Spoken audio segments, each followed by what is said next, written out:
ទេវតាជួយអ្នកប្រុសតូចនិយាយឲ្យត្រង់តិចទៅក្នុងចំណោមអ្នកប្រុសទាំងឡាយគាត់ឆ្លៀសវៃជាងគេអនាគតភ្លឺស្វាងខ្លាំងណាស់មិនមែនទេយ៉ាងម៉េចឆៅឆុងមិនមែនជាអ្នកប្រុសឆ្លៀសវៃទេអ្នកប្រុសឆ្លៀសវៃពិតប្រាកដគួរតែធ្វើឲ្យគេមើលមិនឃើញប្រាជ្ញារបស់គាត់បើតាមលោកយល់អ្នកណាឆ្លៀសវៃជាងគេនោះ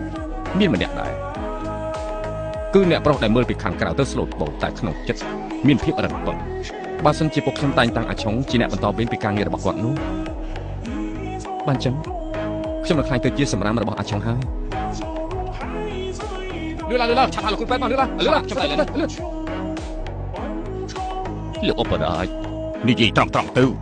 ខ្ញុំគ្មានសមត្ថភាពអ្នកប្រុសតូចមានសង្ឃឹមតិចណាស់លោកអបរាជលោកមើលនេះគឺ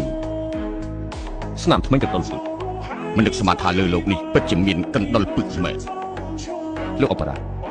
ខ្ញុំមួយស្នាមទៅលើជើងរបស់អ្នកប្រុសមិនមែនកណ្ដុលពឹកខាងនេះគឺត្រូវពោះចឹង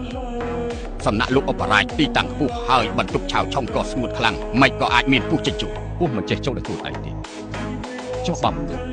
សូមីកាលោករាជពីអើយយ៉ាងម៉េចអ្នកប្រុសទីត្រូវកណ្ដុលពឹកខាងតែគាត់ស្លាប់បាត់ស្មារតីមានគ្រោះថ្នាក់ខ្លាំងណាស់ឆាភីអូនប្រុសយ៉ាងម៉េចទៅហើយអាចុំមិនអីទេវាមិនអីទេអូល្អណាស់ពិតជាល្អសូមីកា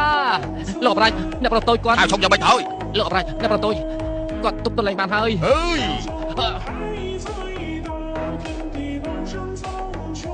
អ្នកប្រុសតូចស្លាប់ហើយអ្នកប្រុសទី2ទូសាឡើងវិញចាំតាលោកនិយាយទៅមើលអ្នកណាសម្លាប់អ្នកប្រុសតូចហេតុអីគាត់ថាសម្លាប់ស្លាប់នឹងរស់គឺទេវតាជាអ្នកកំណត់បើតាមលោកយល់អ្នកណាសម្លាប់អ្នកប្រុសតូចបើតាមខ្ញុំយល់អ្នកប្រុសតូចនាំទុកដាក់ខ្លួនឯងមិនក៏លោកនិយាយអញ្ចឹងទៅវិញអ្នកប្រុសតូចមានប្រាជ្ញាឆ្លៀសវៃជាងបងផ្សេងទទួលការស្រឡាញ់លើសបងដូច្នេះមុនក្រោយគាត់គង់តែស្លាប់